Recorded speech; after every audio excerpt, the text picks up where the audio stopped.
Hey everybody, Josh Sigurdson, World Alternative Media here, and of course we're joined by author and economic analyst here at WAM, John Sneisen. Now this one's not really about economics, but let's go into this. As the New York Times reports, Twitter on Wednesday briefly suspended the account of a Chinese-born billionaire who was using the social media service to publicize allegations of corruption against top Communist Party officials. First of all, I'm just going to break away for a second. Communism in itself is corruption. It's corruption of morals. It's corruption of any values of individual liberty in general. But moving on, I mean, it doesn't surprise me, but moving on, the billionaire Guo Wengui, also known as Miles Kwok, that's an interesting change of names, had in recent days added tens of thousands of followers to his account, at Kwok Miles, where he posted screenshots of documents that he said suggested corruption at the highest levels of the Chinese government. China, where Twitter has a minimal presence and is blocked by the authorities, considers Mr. Guo to be a criminal. A Chinese official said last week that Interpol, the global police organization, had issued a global request for his arrest, and the article goes on. But, I mean, isn't it, first of all, I didn't even know that anyone in China was even able to access Twitter. I know I've had a few people who obviously are pretty computer savvy watch our videos on YouTube before, but that as well is blocked in most places. But this just goes to show, I mean, China has been a communistic leftist government for a very long time, as David Rockefeller, the globalist engineer of humanity who wanted to basically kill half of us off and thankfully is dead now, talked about in the 1970s that Mao did a great job in this great experiment of a successful communist society. It is not successful. Millions of people have died, 50 million plus to be exact, and the censorship of speech is very rampant, and it's actually starting to leak out in great extents to the rest of the world. I know we at WAM have seen a lot of censorship. We've seen ourselves getting blocked in many places, our videos demonetized and censored, which kind of goes against the responsibility YouTube has to their shareholders, and then of course just blocked on different government? Yeah, exactly, and then blocked on social media, etc., etc. But I mean, this goes to the government, and the fact that Twitter is even cooperating in this says a lot about Twitter, because Twitter has had insane, almost more than anyone, insane communistic censorship. Oh, yeah. They took down Milo Yiannopoulos' account, which, by the way, got him more fans than it hurt him, but all the same, they seem to be shooting themselves in the foot and pushing people away from their platforms, because one of the great things about social media was that it wasn't censored. But of course, it has been going downhill for a long time. But what do you think, John? Well, I think the whole social media thing has been hijacked. Like, it was a great idea, you know, at the start. I've been a part of so many different social medias. I probably joined the first one, I think, almost 10 years ago, when, you know, they first got out on the internet. And I've been a part of so many networking places online, and I saw it as a fantastic tool. You know, I used it in a lot of great purposes. I've been able to network with people all around the world. It's been a fantastic tool for me. The problem now, though, is that these idiots in the government are starting to, you know, work with these oligarchs that some of the, you know, the bigger platforms has become. Like LinkedIn is not there yet, but they're, you know, I starting to see some dangers there too. Of course, Facebook is horrible. Oh, Facebook's terrible. Twitter, and then YouTube now. Facebook just goes and deletes your posts after. Yeah. They've deleted my Q&As like days after, and all the notifications like I'm not going to notice. It's ridiculous. So the problem has been hijacked, you know, by collusion with the government. Yeah. And that's the big problem. You know, you have Zuckerberg and the Twitter owners and YouTube. Like, all these people have, of course, a left-leaning side of them that, you know, they're open to all the censorship that's coming in there, because they don't like to say the least. Yeah. Guys like me and Josh are talking about the truth, basically. That's all we're, you know, putting out there. The problem is that these guys, you know, have made billions upon billions of dollars on our information that we put out there, voluntarily put into their systems, and now they're coming after us and censoring us. Absolutely. And I just want to make a quick correction, because I know people are going to comment about it. Obviously, social media has been around for more than 20 years, not just 10 years. But well, since I've been on it. Yeah, since you've been on it. I mean, I've watched things really change over the last 15 plus years on when it comes to social media, from MySpace to Pixo to Bebo to all these other websites. Yashi, the first streaming video site I used long before YouTube was around. And it's interesting to watch how this all evolves, and it becomes greater and greater and better for all of us, and then it just starts going downhill because they see an opportunity, because we have too much freedom, we have too much say, we have too much freedom of speech, so they have to shut us down because it's dangerous to them, because a subservient public is what they thrive on.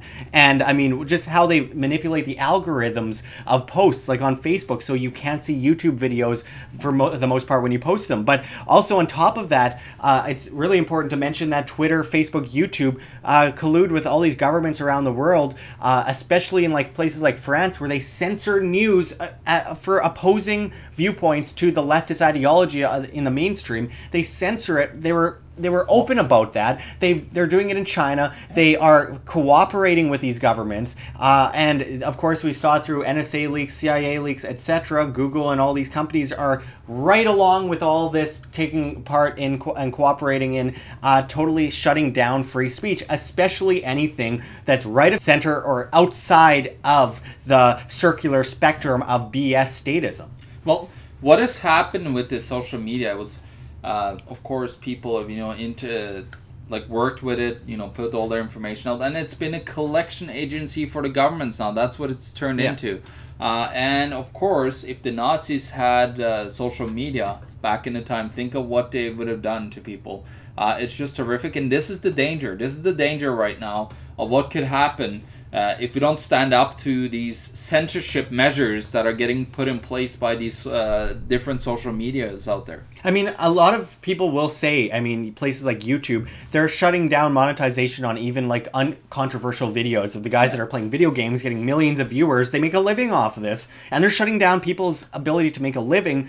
And in a lot of cases, they demonetize people because their content is controversial, but they monetize it anyway for themselves, so they're taking money, but they're taking away from us, saying we can't monetize because it's too controversial, but we will monetize anyway and get the money. It's insane. And I think what they're doing is, like, people like PewDiePie and a lot of these other big accounts, I mean, major YouTube accounts, we're talking like tens, if not hundreds of millions of viewers, are getting shut down for monetization and having to turn to Patreon. Obviously, they're not going to do too bad because they have enough viewers to get a good amount of pledges. People like us, maybe not so much. We can't really live off of it. So it's a really big problem, and I think a lot of people are going to move away from these platforms to alternative platforms. The problem is, it takes insane amounts of money to put these kinds of platforms together, which is why YouTube was sold in the first place, because they didn't have the processing power or money to keep YouTube going as an independent company. So that's a problem. We have to work on ways to innovate this kind of technology and innovate this kind of revolution that we're watching in front of us, because if we don't, sooner or later, it will be completely censored like the mainstream media, like any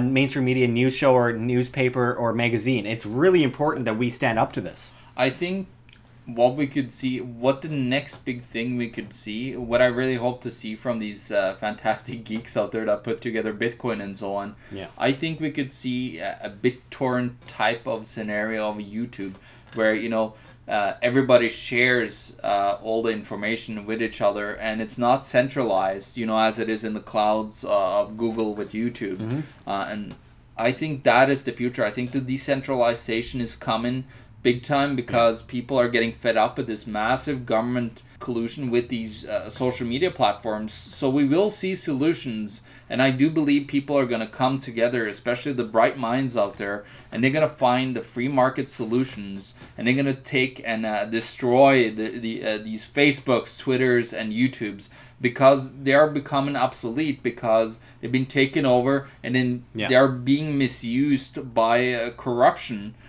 from the government, and they're destroying our freedoms. Well, and I want to share a little bit of insight. I mean, obviously decentralization is a key, but I spoke with the main developer of Steemit in Mexico last month, and interestingly enough, I mentioned to him, like, is there anything in the plans for like a blockchain version of YouTube? Because of course Steemit is like a blockchain version of Facebook, and it's very convenient and it helps a lot of people. I know some people who live off the money on Steemit, but it's a cryptocurrency and it's decentralized.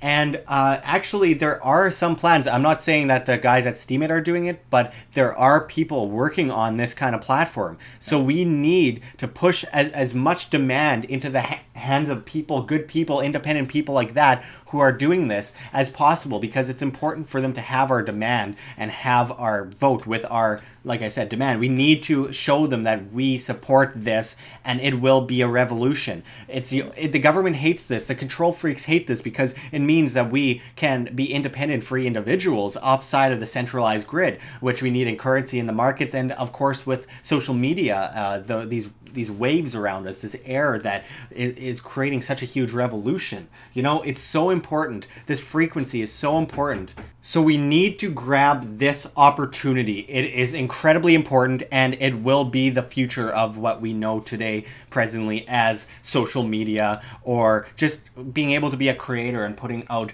really honest information, deep information on things that are not being covered in the mainstream media. What's the least they want to have that ultimate control over systems like these? Because yeah, they gave us the internet, you know, it came out of their hands, but then now they want it all back again because they let you know, they opened Pandora's box, and there was way too much in there that they would never have ever thought of that could come out to the populace. Absolutely. And this is why people are waking up today all over the world. This is, you know, think about back in the day in the other revolutions around the world. Like, it wasn't that easy to get information around from the elitists. But today, they're getting exposed left, right, and center, and Absolutely. They're getting destroyed. They're like town criers who have suddenly realized individual liberty and are out in the streets and calling it out as it is, and it's really important. But I just thought I'd use this story as an excuse to kind of rant about this insanity that's happening with censorship right now and the solutions that we need to look forward to. But thanks for going into this as well, John. And until next time, check the links below. GoFundMe, Patreon. We can't do it without you. Any donation is very much appreciated, especially as we were talking about, as we're being vastly demonetized and censored by YouTube. We depend on individuals who voluntarily give money over to us that appreciate the work that we do so that we can continue doing it. We can't do it without you. We're not beholden to massive advertisers like the mainstream media is. And if people are okay with the mainstream media making these massive contracts with advertisers, making millions of dollars, spreading lies, why aren't people you know, willing to give a few dollars or maybe even $1 a month, which adds up, to individuals like us that are trying to tell the truth against these mainstream media monsters? Well, and you know what's funny? They put out the same information as we do, but we getting demonetized for it. Absolutely. And speaking of cryptocurrency as well, you can check our address for Bitcoin in the description and the comments, as well as on the screen for you to scan if you please. And of course, affiliates are important as well, John, and we're really excited about this one. Check the links below for the Red Pill Expo, where you could see people like G. Edward Griffin, Robert Kiyosaki, James Corbett, Cynthia McKinney, Richard Gage, Lord Moncton, Ty Bollinger, Mike Adams, and so many other great names. We hope to see you there in Bozeman, Montana in June. But until next time, this is Josh Sigurdson and John Sneisen signing out from World Alternative Media. Find the truth, be the change.